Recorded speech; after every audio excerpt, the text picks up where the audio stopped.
እግዚአብሔር በጣም የታመነ አምላክ ነው። እግዚአብሔር እዚህ ቦታ እባርካለሁ ካለ የሚባርክ በሚበላና በሚጠጣ ብቻ አይደለም፣ ግን የሚቀጥል በረከት ካለ አንዳንዱ ነገር ትቶ ማለፍ ጥሩ። እግዚአብሔር ቁጭ ባለ የሚል ቦታ ተቀመጥ። ስለዚህ ነው አሁን በእውነት ነው የምላችሁ ነው ጉድጓድ ቆፍራችሁ አይጣላችሁ አይደላችሁ ብቻ አይደለም፣ በእውነት ነው የምላችሁ። በምድራዊ ነገር ነው ያወራላችሁ፣ ይባርካችኋል። እግዚአብሔር ተቀመጡ ባላችሁ ቦታ ድርቅ ለምን አይሆን? አገር እየተራበ ለምን አይሆን? አሁን እኮ ለምንድን ነው የአብርሃምና ይስሐቅ ታሪክ በጣም የማያሳብድ? የኢየሱስ እኮ መጥቶ ኢየሱስ እኮ አልሞትም ማለት እኮ ይችላል። መዳን በክርስቶስ ኢየሱስ ብቻ የሚለውን ስብከት እግዚአብሔር ብሉይ ኪዳን በይስሐቅ ሰበከ።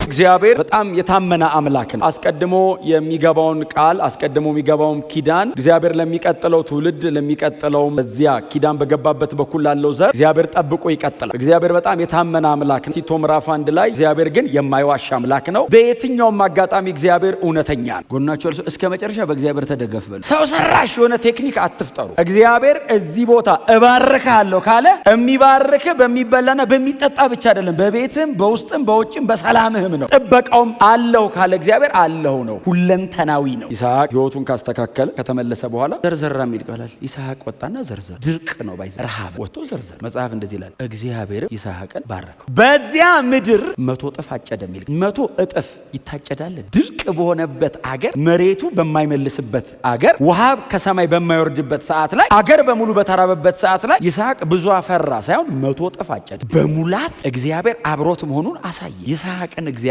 ባረከው። ከብቶቹ አህዮቹና ጎተራው ሞላ። ይስሐቅ ተነስቶ መጣ። አብርሃም ቆፍሮ የነበረበት አካባቢ መጣና አባቴ አብርሃም እዚህ አካባቢ ጉድጓዶች ቆፍሯል፣ ከነዚህ ውሃ ምንጮች ነው እየጠጣ እሱ ሎሌዎቹ ግመሎቹ እየጠጡ የኖሩት ከዚህ ነው፣ እኛ ምን ቆፍራልና በአባቱ በአብርሃም ዘመን የነበሩ ጉድጓዶች መቆፈር ብቻ አይደለም፣ አባቱ አብርሃም በጠራቸው ስም ጠራቸው። ሲቆፍሩ የገረረ ሰዎች መጡ። የኛ ነው ያንተ አይደለም ማለት። ይስሐቅ በጣም ፒስፉል ነው፣ አይዋጋም። ስለ ጠባቸው ትቶላቸው እንዴት አይነት ብሌሲንግ መሰላችሁ! ፈቀቅ ማለት የእናንተ የሆነ ነገር ትታችሁ ሂዱ እያልኳችሁ ሳይሆን የሚቀጥል በረከት ካለ አንዳንዱ ነገር ትቶ ማለፍ ጥሩ። እናችሁ ትተ እልፍ በልበሉት። እስቲ በደንብ ንገሩት። ትተ ፈቀቅ በልበሉት። አትጣሉ። አንዳንድ ጉዳይ ላይ እድሜያችሁን መፍጀት የሌለባችሁ ቦታ ላይ እድሜያችሁን አትፍጁ። ኃይላችሁን መጨረስ የሌለባችሁ ቦታ ላይ ኃይል አትጨርሱ። አንዳንድ ቦታ ሌላ ባህሪ ይሰጣችኋል፣ ስትቆዩበት ትታችሁ እለፉ። ዛሬ መልእክት ይችላል። አንዳንድ ነገር ላይ አትቆዩ። በወንጌል እውነትና በዘላለም ሕይወት ጉዳይ ላይ ነው ኢየሱስ የማይደራደረው እንጂ የርስት ጥያቄ የለውም። አንዳንድ ነገር ትቶ ይሄዳል፣ ዝም ይላል፣ ያልፈዋል። ፐርሰናል ከሱ ጋር የሚያያዝ ነገር አልፎ ይሄዳል። እግዚአብሔር ከእናንተ ጋር ነው። ምንጩ እጃችሁ ላይ ነው። እግዚአብሔር ቁጭ በል የሚል ቦታ ተቀመጥ። እግዚአብሔር ስራ አለኝ የሚል ቦታ ላይ ቁጭ በለ ስራህን ቀጥል። ይሄ ታላቅ የኪዳን ሰው ያደረገው ይሄንን ነው። በጣም ይገርማችኋል። ኢየሱስና ይስሐቅ በጣም ብዙ ተመሳሳይ ነገር አላቸው። ኢየሱስ ወደር የለው፣ ግን ግዴታ ጥላ አለው። ለመምጣቱ ግን እግዚአብሔር እንደ ጥላ እንደ ምልክት የሚያስቀምጠው ሰው አለ። አወላለዳቸው ጀምሮ ይስሐቅ የተወለደበትን መንገድ ይዩት። በጣም ሚራክለስ በሆነ መንገድ ነው የተወለደው። ለአብርሃምና ለሳራ ብቸኛ ልጃቸው ነው ባይዘው።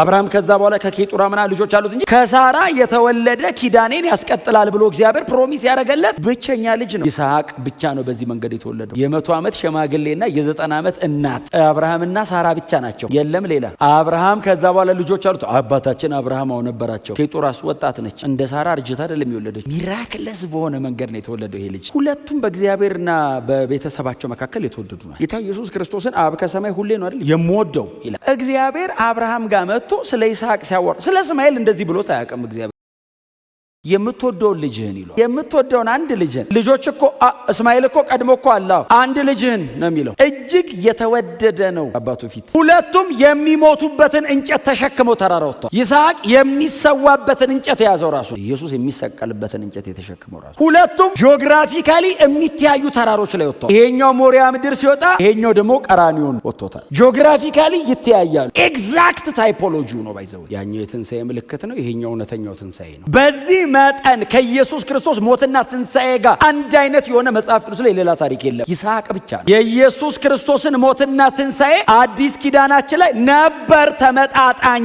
የተባለ ሌላ የመጽሐፍ ቅዱስ ባለ ታሪክ የለም። ይስሐቅስ ነው ራሱ ቀጥታ እግዚአብሔር በሰው ምትክ በግ እንደሚያቀርብ ፕሮሚስ ያደረገው ይስሐቅን አጋድሞት ነው። አሁን እኮ ለምንድን ነው የአብርሃምና ይስሐቅ ታሪክ በጣም የማያሳብደን? የኢየሱስ እኮ መጥቶ ነው። የኢየሱስ ባይመጣስ ኖሮ ዝም ብላችሁ ታሉት። አሁን ኢየሱስ መስቀል ላይ ባይሞት ኖሮ አሁን እኛ ከአዲስ ኪዳን ከመሆኑ በፊት ብንሆን ኖሮ የይስሐቅና የአብርሃምን ስብከት ዝም ብላችሁ ሳሉት። አብርሃም ቆሞ አይሰብክም ያደረገው ነገር፣ ይስሐቅ ቆሞ አይሰብክም የነበረውን ነገር፣ የሄደውን መንገድ፣ የነበረውን መሰጠት፣ የቀረበበትን ሁኔታ። አባቱን እኮ እምቢ ማለት ይችላል። አባቱ እኮ 110 ምናምን ዓመት እኮ ነው። ልጁ እኮ ደህና ልጅ እኮ አትነካኝም ብሎ እኮ መሄድ ይችላል። የነበረውን ሰሚሽን ኢየሱስ እኮ አልሞትም ማለት እኮ ይችላል። ልገልህ እችላለሁ ሲለው አትችልም ማለት እዚህ ይላችኋል። ንጉሱ ነፍሴን ማጥፋትም ማዳንም በእጅህ ነው፣ እምቢ ማለት እችላለሁ አለው። ፈቅጄ ለአባቴ ታዝዤ ነው አለ። ከዚህ በላይ እግዚአብሔር እንዴት አድርጎ ይንገረን? ልጁን ሊያርድ አብርሃም እንደዚህ ይዞ ልጁን ሊያርድ እያለ መጽሐፍ ገላትያ 3 ላይ እግዚአብሔር ለአብርሃም ወንጌል ሰበከው የሚለው ወንጌል እኮ ነው። ለአብርሃም እየሰበከው ነው። ታውቃለህ፣ እግዚአብሔር ወንጌል እየሰራ ነው። ኢቫንጀላይዝ እያደረገ ነው እግዚአብሔር።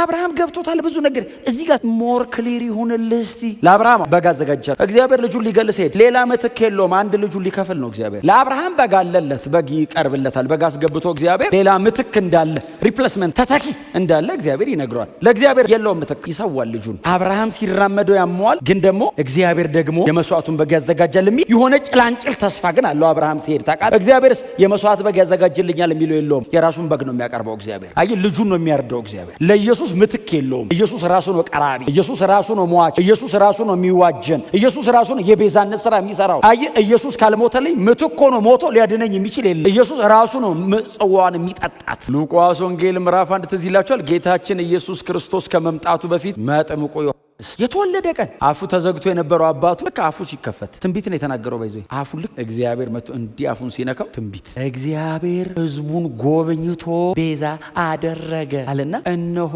የመዳንን ቀንድ ከዳዊት ቤት አስነሳለን። የመዳን ቀንድ አለው ኢየሱስ። the horn of salvation ነው ባይዘ መዳን፣ ዴሊቨራንስ አይደለም። የመዳንን ቀንድ አስነሳለን አለና ማዳኑም ከሚጠሉንና ከወደረኞቻችን ሁሉ። እኔ ዘካርያስ ይህን ትንቢት ሲናገር በእውነት የክርስቶስ ኢየሱስ የማዳን ስራ ገብቶት ይሁን የሮማውያንን አገዛዝ ለመገልበጥ ፕሮግራም ሰዎቹ ተናገሩ። ከእውቀታቸውም ያልፋል አንዳንዱ ትንቢት አለና ከዛስ ለአባታችን ለአብርሃምና ለዘሩ የገባውን ኪዳን አሰበ። ለዚህ ነው አሁን በእውነት ነው የምላችሁ የሆነ ጉድጓድ ቆፍራችሁ አወጣላችሁ አይደላችሁ ብቻ አይደለም። ኦፍ ኮርስ ቆፍሩ፣ ኦፍ ኮርስ እግዚአብሔር የሚላችሁ ነገር አድርጉ፣ ምንም ጥያቄ የለውም። ይባርካችኋል እግዚአብሔር። በእውነት ነው የምላችሁ በምድራዊ ነገር ነው እያወራሁላችሁ፣ ይባርካችኋል። ለዘላለም ሕይወት የታመነ አምላክ ለመሬት አይጠረጠርም። ዘላለም ያኖረኛል የምትሉት እግዚአብሔር መቼ መሬት ላይ ግን አንለው እንዳይጋጭ ወንጌሉ። ምድርም ላይ እግዚአብሔር ተቀመጡ ባላችሁ ቦታ ድርቅ ለምን አይሆንም? አገር እየተራበ ለምን አይሆንም? የማይሆን ቦታ ሄዳችሁ ነገሩን እግዚአብሔር ለበጎ ቀየረው እንጂ ነገሩማ ሲቃይ ነበር ከምንል ሳንሄድ እዚሁ ዋጋ ሳንከፍል ቢባርከንስ? እግዚአብሔር ያለው ቦታ መቀመጥስ? ይሁቴን ሰውዬ 100 እጥፍ አፈራ ይላል። ከዛስ ሄደልን ከኛ በዝተሃል በልጠህናል ሲሉት ፈቀቅ ብሎ ሲቆፍር ምንጭ ውሃ ካላገኘ ከተማ መስራት አትችልም። ውሃ ነው ምንጭ። ስትራክቸር ለማቆም ምንጭ ያስፈልጋል። ህይወት የሚቀጥለው ከሱ ጋር የተያዘ። ስለዚህ በውሃ አይደራደረም ይስሐቅ። ረሆቦት ጋር ደረሰ። ውሃ አገኘ፣ አበዛለን፣ እንሰፋለን፣ ጠጥተን ጠግበን እንኖራለን። አይደለም እንሰፋለን፣ በምድር ፊት ላይ ገና እንሰፋለን። ይቀጥላል። ኦፍ ኮርስ እግዚአብሔር ይባርካችኋል፣ ግን ከዛ ያለፈ ፕሮግራም አለ በህይወታችሁ ላይ፣ ኪዳን አለ በእናንተ ህይወት ላይ። አያችሁ እግዚአብሔር ይሄንን ሁሉ ሲሰራ ይሄው እንግዲህ እኛ አሁን አያችሁ ያለቀ ትምህርት እጃችን ላይ ይዘናል። ይስሐቅ የክርስቶስ ምኑ ነው? ጠላው ነው።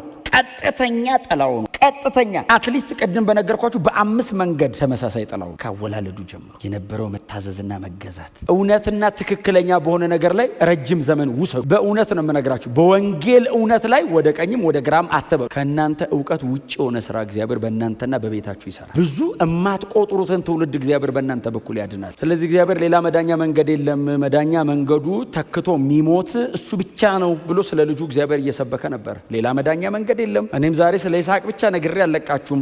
በመስቀል ላይ ያለ ምትክ የሞተልኝ ኢየሱስ። እሱ እንዲሞት ምትክ አልነበረውም፣ የኔ ምትክ ነው። እሱ ለይስሐቅ በግ ነበር፣ ለኢየሱስ የለውም። እኔን ይዞ ነው የቀረበው። አባቱ ወስኖበት፣ አባቱ በደዌ ያደቀው ዘንድ ፈቀደ። አሰቃየው፣ ተሰቃየ ልጁ። አባቴ ብትወድ ይህች ጽዋ ከእኔ ትለፍ አለና የእኔ ሳይሆን ያንተ ፈቃድ ይሁን ሲለው የእኔ ፈቃድ ይህን ጽዋ እንድጠጣ ነው አለው። ኢየሱስ በመስቀል ላይ ሞተ።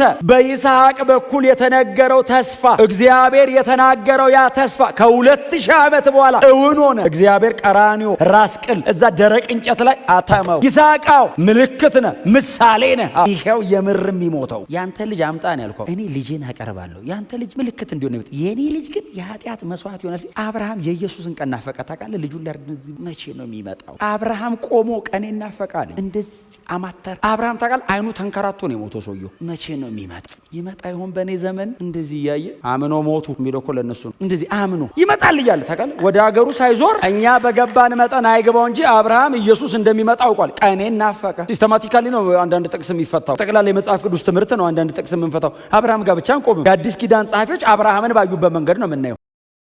አብርሃም ናፍቆኝ ነበር። ይገርማቸዋል። እኔ እኮ ዘላለም ነው የምኖረውና አብርሃም ምን እንደሚናፍቅ አቅ ነበር አለ። እንደዚህ ያየው ምንድነው ያማረው? እኔን ናፍቅ አለ። ኢየሱስ በአብ ቀኝ ተቀምጦ በሬት ወርዶ ሚስጥር አወራ። የዛሬ 2000 ዓመት ይገርማል አብርሃም በእኔ ናፍቆት ይቃጠል ነበር ብሎ። አንተ የዛሬ 2000 ዓመት የምትናፈቅ ነበር ካሉት፣ አዎ እኔን ብቻ መሰል እንደው ቀኔን መምጬን ሁሉ ናፈቀው። አረ እንደውም ይሄ አብርሃም የሚሉት ሰውዬ ብቻውን እንዳይመስል ልጁን ይስሐቅን ሁሉ በዚህ ጉዳይ በድንኳን አኑሯል። ቀን ይስሐቅም ናፋቂ ነበር። ለምን መሰለ?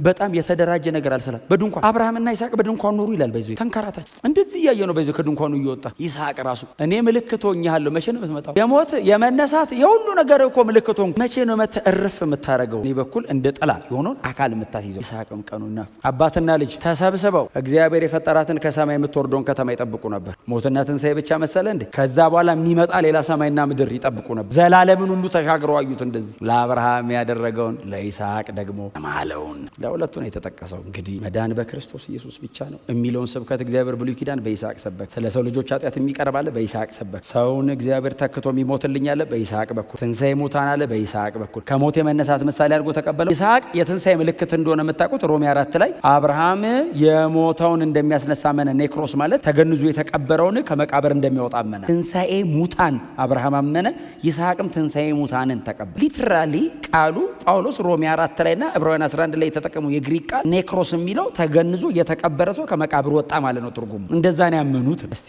አሜን።